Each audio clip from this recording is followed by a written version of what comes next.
The air in the Zerathian council chamber was cold, sharp, and metallic, biting into Sergeant Ethan Carter's bare skin as he stood exposed, his pants pulled down. He swallowed hard, his throat tight. This was no normal mission.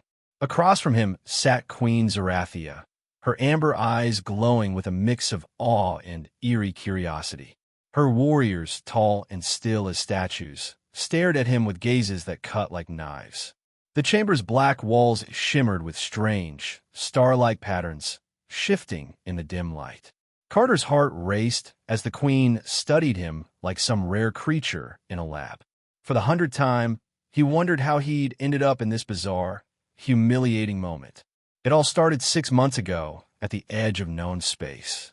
Carter, a former pilot turned sergeant after losing his squad to a Zerathian attack, was leading a routine patrol. His team's ship bumped into a Zerathian scout vessel. A small crash that should have led to a fight, maybe a few casualties. But this time, something was off. The Zerathian ship didn't fire back or run. It just waited. When Carter's team boarded, they found the crew oddly calm, except for one young officer. Ignoring all rules, she demanded to speak with Earth's leaders, saying she carried an urgent message from Queen Seraphine herself. Carter, scarred from years of war, smelled a trap. But her serious tone and the glowing data cube she handed over made him pause. Back on Earth, the cube's message was no trick. It was weirder. It was a peace offer, but not a normal one. The Zerathians, with their sleek ships and cold logic, had been watching humans during the Long War. Queen Seraphine, obsessed with human culture and bodies, wanted something specific, a healthy human male to show what made humans unique. Carter picked for his clean record and, though he didn't know it, his good looks was chosen. Now, here he was, standing on a raised platform in the Zerathian throne room, under the Queen's intense gaze. The war-torn Earth needed peace, but Carter couldn't shake the feeling this was about to get very, very strange. The silence in the Zerathian council chamber was thick, broken only by a soft hum from the obsidian floor that buzzed through Sergeant Ethan Carter's boots. He stood stiffly on a raised platform, the cold air prickling his skin. Queen Seraphine sat above him, her slim frame draped in a cloak that shimmered like liquid smoke.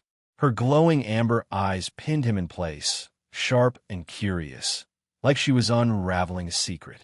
Her advisors, Zyra with a sneaky grin, Vilas with fingers twitching to take notes, and a stern older Zerathian named Cryon, watched every move.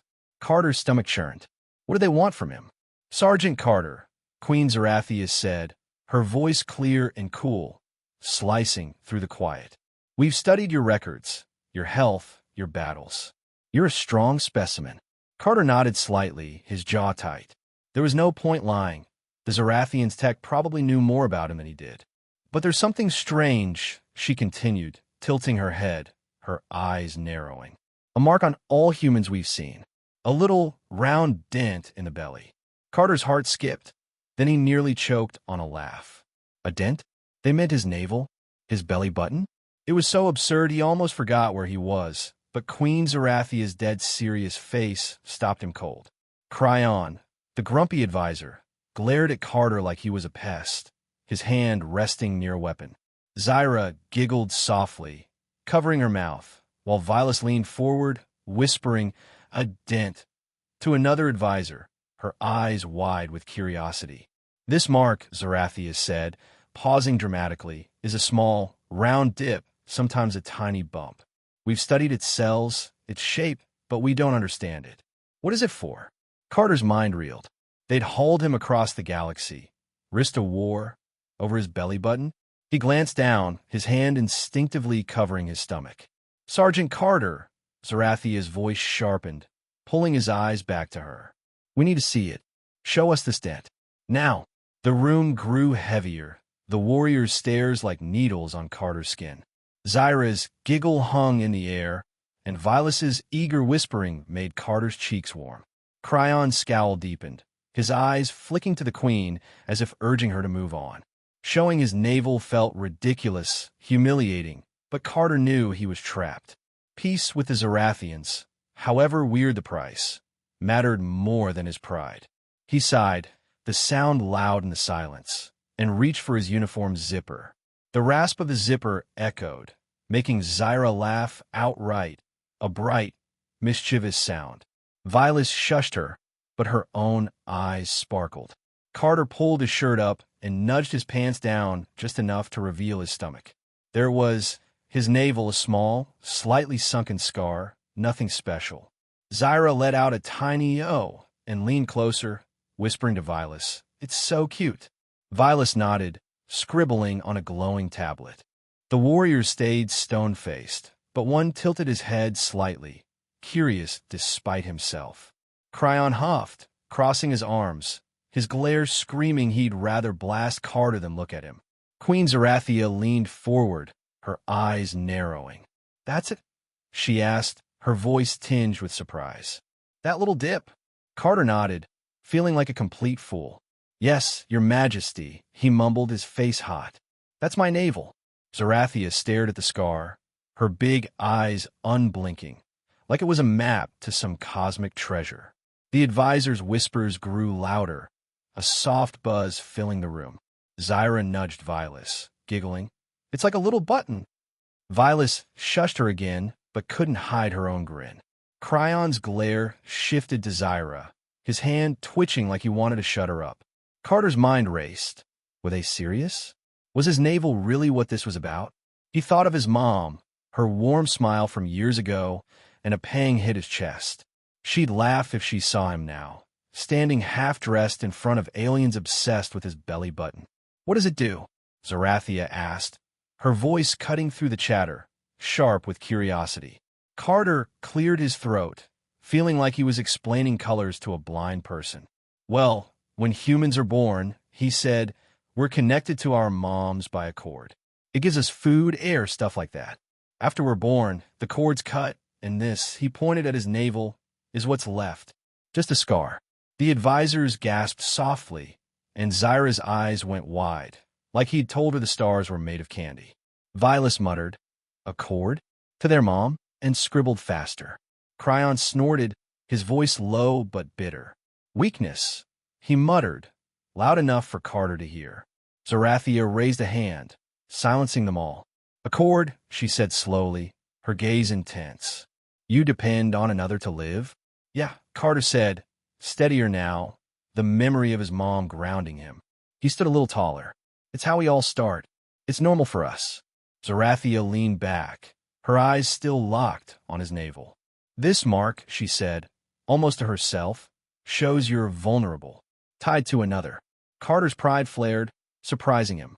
"It's about connection, too," he said, his voice firm, almost defiant. "It's what makes us human." Zyra clapped her hands softly, her grin wide, like she wanted to hug him. Vilas nodded, muttering, "Connection, so sweet." Cryon's face twisted, and he leaned toward a warrior, whispering something sharp. Carter caught the movement, his gut tightening. This wasn't just about his navel. Cryon's glare screamed trouble, and Carter had a feeling the Queen's curiosity was about to take a much weirder turn. Queen Seraphine sat poised, her amber eyes burning with a strange intensity as she studied Sergeant Ethan Carter's navel. Her advisors, Zyra with her impish grin, Vilas clutching her glowing tablet, and the grim-faced Cryon, watched with bated breath, their whispers buzzing like distant stars. Carter stood on the raised platform, his shirt still hitched up, feeling like a specimen in a galactic lab. He prayed this naval nonsense was the end, but Zerathia's head tilted, her gaze sharpening with a fresh question. "I grasp this bond to the mother," Zerathia said, her voice slow, almost musical. "But a puzzle remains. If human life grows within a female, how does it arrive there?" Carter's stomach plummeted, a flush creeping up his neck. The question was so blunt it knocked the air out of him. Your Majesty," he stammered, picking his words like dodging laser fire. "For that, human males have another bump." The chamber went silent, the advisor's eyes ballooning. Zyra's grin stretched ear to ear, and she nudged Vilas, whispering something that sparked a muffled giggle. Cryon's scowl deepened, his hand twitching near his belt, signaling a warrior with a subtle flick. Zarathia's brows arched, her curiosity flaring. Another bump? She asked, her tone laced with wonder. What is its role? Carter's face burned. It's called a phallus, Your Majesty, he mumbled, the words sounding absurdly formal in the vast chamber. It's for making babies. It sends stuff to the female. A chorus of gasps and giggles erupted. Zyra clapped a hand over her mouth, her eyes twinkling like mischief itself. Vilas leaned toward Mira, a shy Zarathian with huge, nervous eyes, and whispered, "A baby-making bump?" Myra's cheeks shimmered silver, her gaze fixed on Carter like he was a bizarre artifact. The warriors remained stoic, but their stares grew razor-sharp, poised for trouble. Cryon muttered something bitter, his eyes darting to a warrior who nodded faintly, gripping his weapon tighter. Zarathia leaned forward, her cloak sparkling like liquid starlight.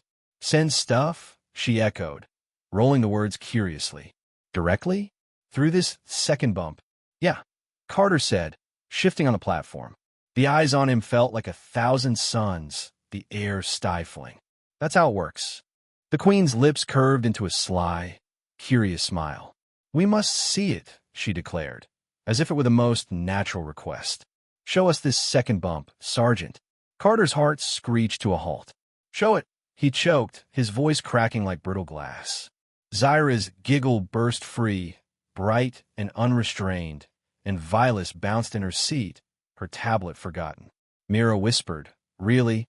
to Vilas, who nodded with glee. "That's private," Carter said, his voice wobbling like a ship in a storm. "Humans don't just whip that out." Zarathia's smile faded, her tone hardening like steel. "Sergeant Carter, peace hinges on understanding. We must know your kind to trust you.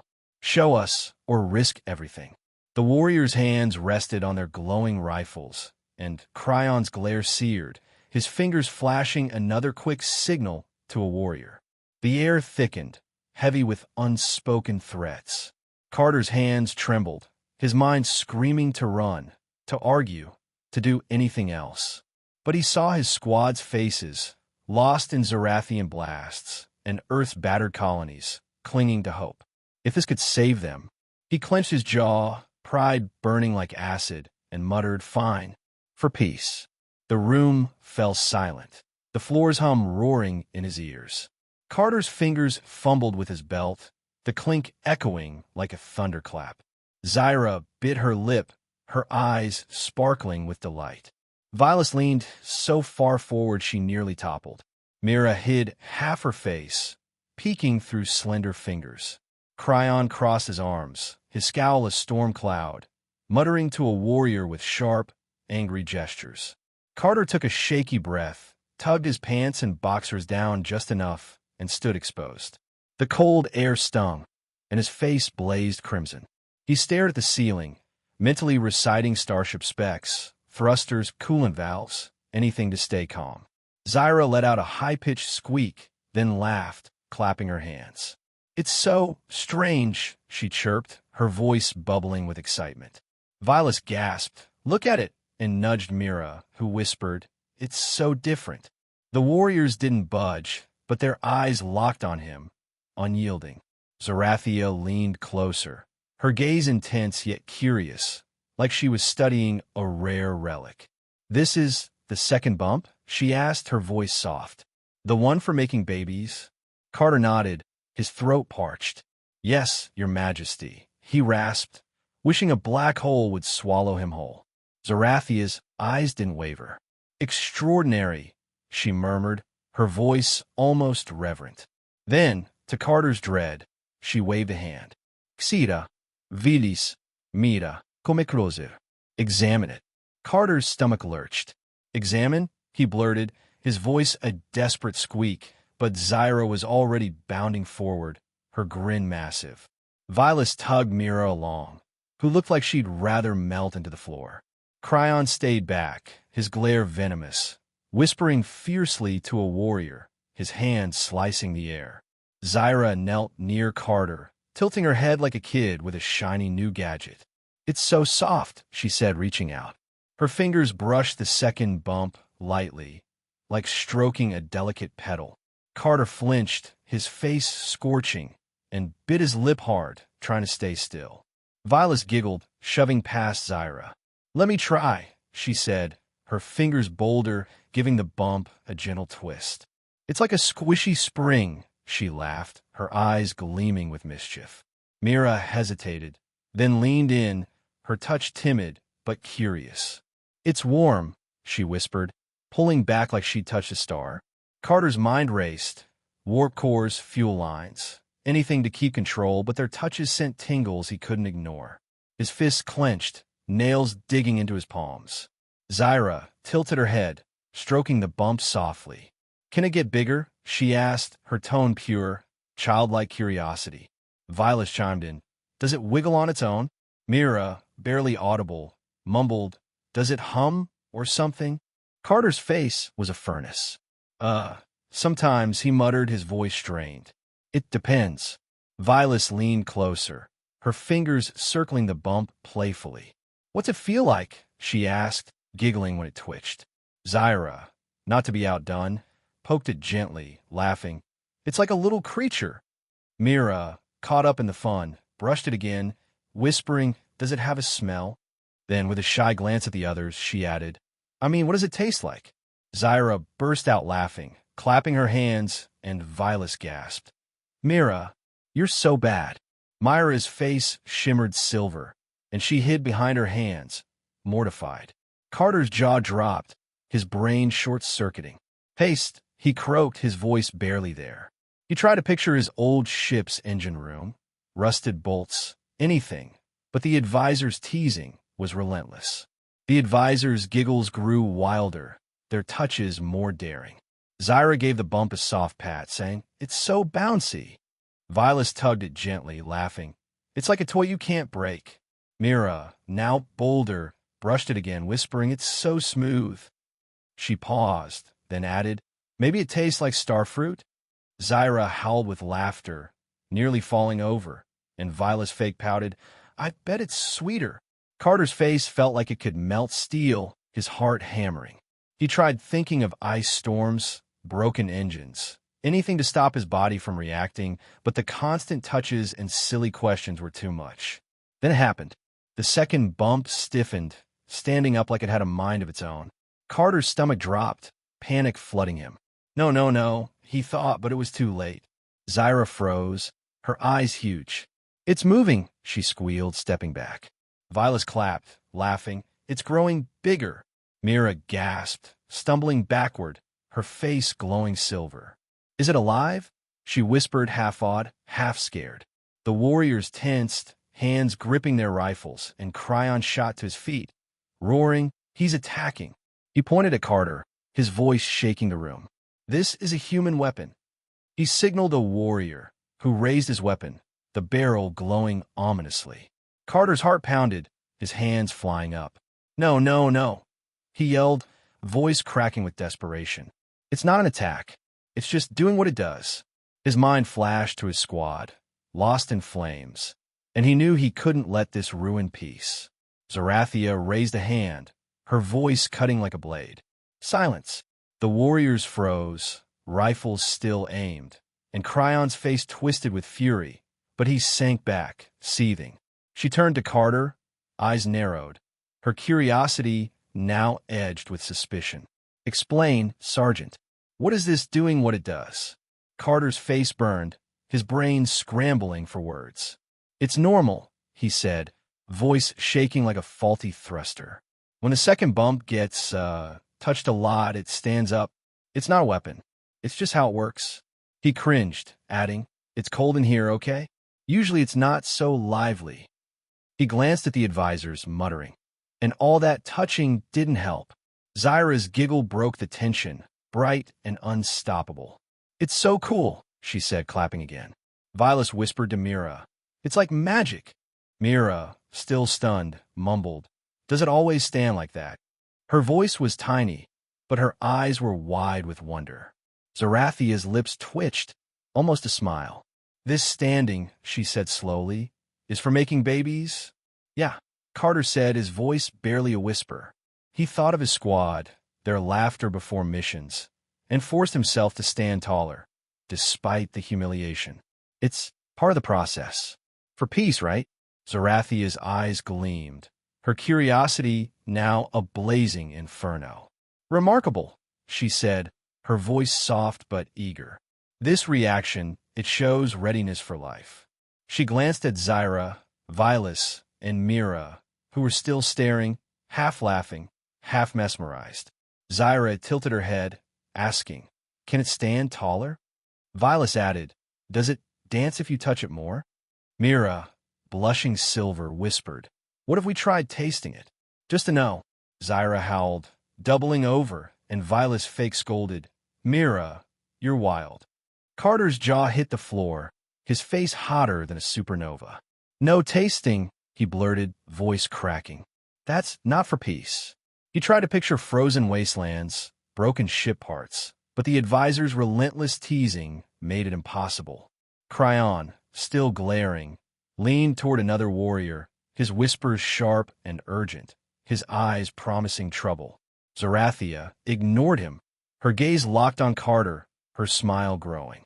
"Sergeant Carter," she said, her tone almost playful, "this second bump is full of surprises. We must learn more." Carter swallowed hard, his gut twisting. He had a sinking feeling this was only the start of something much, much weirder. Sergeant Ethan Carter stood on the platform, face burning, his second bump still awkwardly stiff from the advisor's relentless poking. Queen Serathia's amber eyes gleamed, her smile both curious and commanding.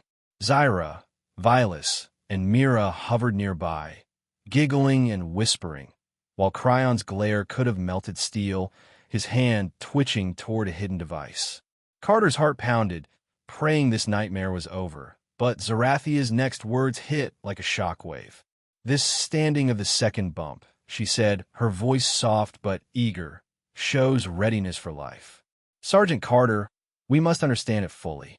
I propose we experience this baby-making process ourselves. For peace." Carter's jaw dropped, his voice a strangled squeak. "Experience?"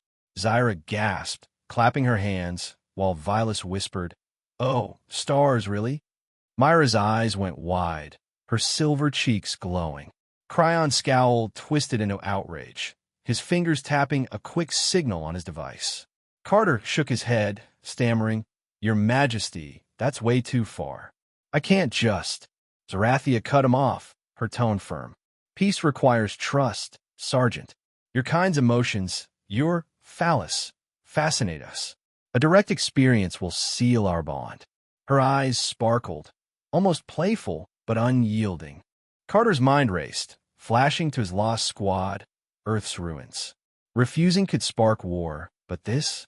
He glanced at Cryon, whose hand now gripped his device, eyes narrowing. Something was wrong. "Fine," Carter muttered, voice tight, "but only if it guarantees peace." Zarathia nodded, gesturing to a side chamber, its door shimmering like liquid light. Carter followed, heart hammering, as Zyra winked at him and Vilas whispered, "Have fun." Mira just stared, awestruck. Cryon stayed behind, his fingers flying over his device, a faint beep echoing. Carter's gut screamed danger, but he had no choice. In the smaller room, Zarathia's presence was overwhelming, her cloak glinting as she moved closer. The experience wasn't detailed. Carter's breath came fast, his mind reeling at her surprising enthusiasm. She moved with a strange grace, her touch light but deliberate, her voice murmuring, "Human emotions are magical." Carter, flushed and dazed, barely kept up, thinking this is for peace, right? When it ended, Zarathia sat back, a satisfied smile on her lips. "That," she said, "was better than our archives promised." Carter, catching his breath, frowned. "Archives? I thought you were just curious about humans." Zarathia laughed, a soft, melodic sound. "Oh, Sergeant, you sweet human. Did you think I started a war just to study your navel?" She leaned closer, eyes glinting. "Human males are legendary in the galaxy. Your passion, your second bump, they're whispered about in star councils. But I couldn't just ask for one. I needed a reason, like peace, to bring you here."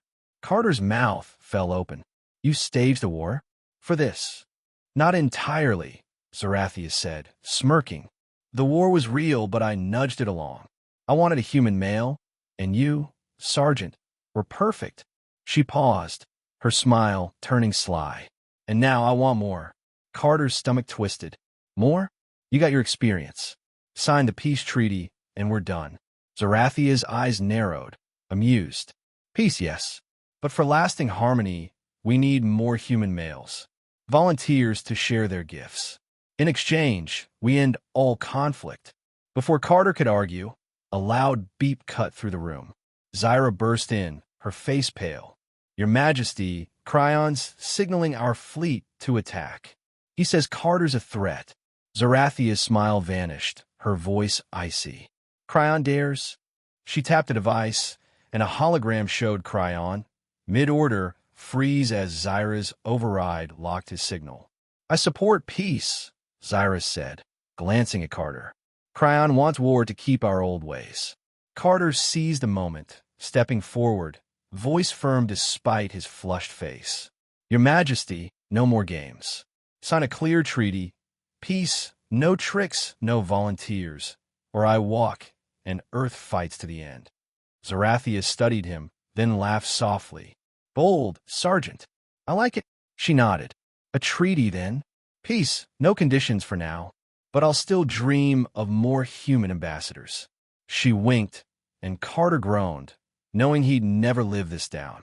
Queen Zerathia's amber eyes sparkled as she signed the peace treaty, the obsidian chamber's glow softening around her.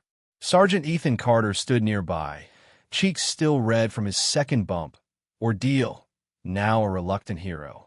The treaty, broadcast galaxy-wide, hit a sneaky clause, a call for cultural ambassadors to visit Zarathia's planet. She smiled slyly, her voice purring over the feed. Oh, brave humans, lovers of culture. If this tale stirs your heart, join us.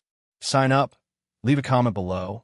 Ethan will craft a special list for me, and I'll plan a cosmic journey just for you.